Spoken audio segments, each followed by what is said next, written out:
हो गई जान।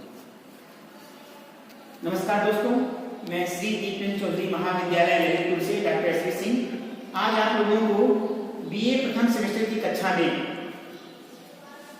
सुदामा पांडे धूमे द्वारा विरचित प्रसिद्ध कविता रोटी और संसद की संदर्भ सहित व्याख्या बताने जा रहा हूं। आप लोग ध्यानपूर्वक पढ़िएगा और समझिए। रोटी और संसद कविता परीक्षा की दृष्टि से व्याख्या के लिए बहुत ही महत्वपूर्ण है, इसलिए इसको आप लोग ध्यानपूर्वक पढ़िएगा। ठीक, आइए रोटी और संसद की कविता को हम पढ़ते हैं। एक आदमी रोटी बेलता है, एक आदमी रोटी खाता है। एक तीसरा आदमी भी है जो न रोटी बेलता है न रोटी खाता है, वह सिर्फ रोटी से खेलता है। मैं पूछता हूं, यह तीसरा आदमी कौन है? मेरे देश की संसद मौन है।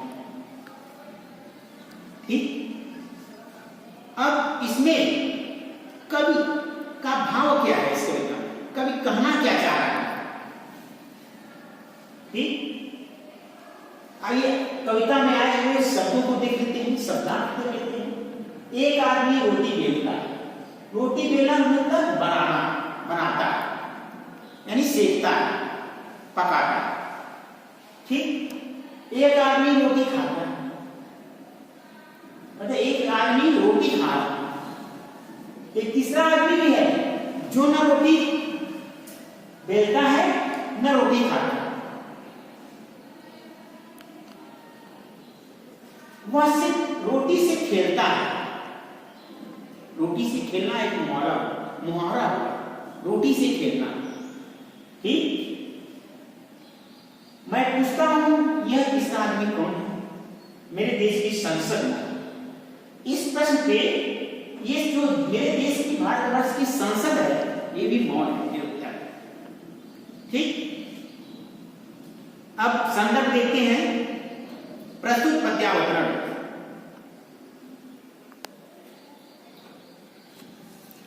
हिंदी काव्य में संकलित सुदामा पांडे धूमे द्वारा विरचित प्रसिद्ध कविता रोटी और संसद शीर्षक से अवतरित। ठीक, अब ये तो संदर्भ हुआ। प्रसंग क्या है? इस कविता में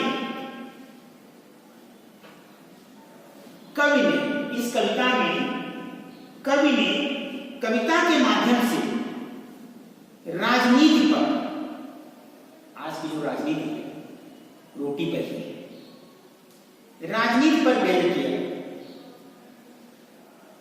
ठीक, क्योंकि जो राजनेता है वो क्या रोटी को लेकर अपनी राजनीति करते हैं। ठीक, राजनीति पर व्यंग किया है। यहां पर कवि ने इस कविता के माध्यम से राजनीति पर व्यंग किया है, कटाक्ष किया है। और धूमे की छोटी सी कविता, ये तो इसका जो अर्थ जो है साधारण है, सरल अर्थ है, ये कोई कविता है। लेकिन ये धूमे की छोटी सी कविता बहुत बड़ी बात कह रही है, समाज के सामने बहुत बड़ी बात प्रस्तुत कर रही है। ठीक, आइए देखते हैं इस कविता का भाव क्या है, व्याख्या क्या है। ठीक, कवि कहता है कि समाज में तीन वर्ग हैं। कौन कौन? एक तो रोटी बनाता है, वह कृषक है। जो रोटी बनाता है वह क्या? किसान। एक तो एक वर्ग होता है। और रोटी के लिए धान उगाता है, जो किसान होता है। एक वर्ग क्या है? एक तो रोटी बनाता है, ठीक, वह कृषक है, रोटी के लिए धान उगाता है। वह मेहनत करता है, किसान मेहनत करता है। किसान अपने खेत में विभिन्न प्रकार के अन्न पैदा करता है, विभिन्न प्रकार के अनाज पैदा करता है, अनेक प्रकार के अनाजों का उत्पादन करता है। ठीक, उत्पादन करता है, पर वह रोटी सुखपूर्वक नहीं खा सकता। पर वह रोटी सुखपूर्वक नहीं खाता, बात सही है, पर वह रोटी सुखपूर्वक नहीं खाता। वह अपने आर्थिक जीवन की जीविका को चलाने के लिए, किसान जो गल्ला खेत से उगाते हैं अनाज, तो वह अपने आर्थिक जीवन की जीविका को चलाने के लिए अनाज को बेच देता है। तो सुखपूर्वक अनाज को बेच देता है, ठीक। दूसरा आदमी, जब एक तो पहला वर्ग है किसान का भी तो किसान के पहला वर्ग चल रहा है, पहला। और दूसरा आदमी रोटी खाता है। जब बेच दिया किसान, तो बेचे हुए अन्न को दूसरा आदमी रोटी बनाकर खाता है। वह व्यापारिक वर्ग है। खाने वाला कौन है? व्यापारिक वर्ग। अनाज को उगाने वाला कौन है? किसान। ठीक। रोटी खाने का अर्थ है कि जिसने मेहनत की वह सुख से नहीं खा सकता, व्यापारी सुख से खा सकता, क्योंकि व्यापारी सुख से खाता है और रोटी का लाभ करता है। मेहनत कौन किया? किसान। लाभ कौन उठाया? व्यापारी। यानी अर्थात पूंजीपति। व्यापारी यानी पूंजीपति। यही कवि का भाव है, ठीक। जो रोटी का लाभ उठाता है, रोटी अर्थात अन्न का लाभ उठाता है। रोटी बेलना या रोटी के साथ खेलना, अर्थात कृषक का माल खरीदा भी नहीं जाता। अब जब व्यापारी आते हैं तो रोटी अर्थात अन्न के साथ खेलते हैं, सौदेबाजी करते हैं। रोटी खेलने का तात्पर्य क्या है? रोटी से खेलना, किसी की आजीविका के साथ सौदेबाजी करना, ठीक है ना। सरकारी राशन में अनाज आता है, ठीक। उस माल का, उस अनाज यानी माल का आदमी भ्रष्टाचार करता है, कोटेगा। मतलब यहां पर राजनीति पर व्यंग किया, राजनीति के साथ साथ भ्रष्टाचार पर भी व्यंग किया गया इस कविता के माध्यम से। सरकारी अनाज आता है सरकार के द्वारा, लेकिन कोटेदार क्या बेच देते, गरीब वर्ग तक अनाज पहुंच नहीं पाता, ये कहना चाहता है, ठीक। उस माल का आदमी भ्रष्टाचार करता है, सभी लोगों तक राशन नहीं पहुंचता। वह संसद का नेता वर्ग है। जो भ्रष्टाचार करता है वह कौन है? राजनेता।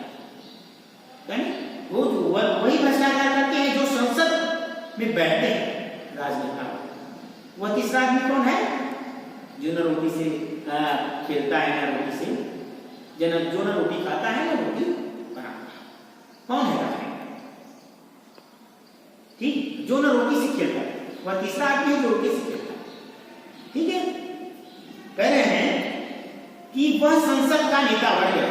वह लोगों को मिलने वाली रोटी, वह लोगों को मिलने वाली, गरीब जनता को मिलने वाली रोटी का हक जो मिलना चाहिए, वह उसके साथ क्या करता है? खेलता है।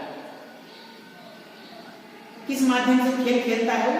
राजनीति के माध्यम से खेलता है, ठीक है। मूलभूत जरूरतों, अधिकारों के साथ खेलता है। वह कौन है? वह कौन है? धूमिल पूछ रहे हैं कि मैं पूछता हूं वह कौन है? ठीक, आप भ्रष्ट नेता। मैं जानता हूं तो कह रहा है कि आप भ्रष्ट, सभी भ्रष्ट नेता हैं, फिर भी संसद में बैठे नेता मौन है। फिर भी संसद में बैठे नेता चुप क्यों हैं? मेरे देश की संसद में फिर भी इतना अत्याचार, भ्रष्टाचार हो रहा है, फिर भी मैं पूछता हूं कि मेरे राजनेता, मेरे देश की संसद के राजनेता मौन और चुप क्यों हैं? ये कड़क प्रश्न है। पूरे जनता वर्ग को लेकर कवि का प्रश्न है। ठीक, समझ में आ गया? यही कविता का मूल भाव है। अब विशेष में क्या लिखोगे? इस कविता में राजनीति पर व्यंग करने वाली कविता समाज के 3 वर्गों में, किसान, व्यापारी और भ्रष्ट नेता, 3 वर्गों में विभाजित किया है। ठीक, दूसरा मूलभूत जरूरतों के साथ खिलवाड़ करने वाला मूलभूत, जैसे जो हमारे अधिकार हैं, वो अधिकार हमें नहीं दिए जाते। जो हमें संविधान द्वारा अधिकार प्रदान किए गए हैं, वो अधिकार हमें नहीं दिए जाते। तो अधिकारों के साथ खेलना, उस पर प्रहार किया गया। राजनीति पर भी करारी चोट कवि ने की है, करारा व्यंग किया है और भ्रष्ट नेताओं की ओर संकेत किया है।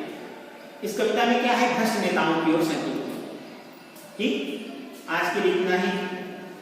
उम्मीद करता हूं कि मैंने आपको जो रोटी और संसद कविता की व्याख्या संदर्भ सहित बताई, वह आपको अच्छी तरह से समझ में आ गई होगी। बहुत बहुत धन्यवाद।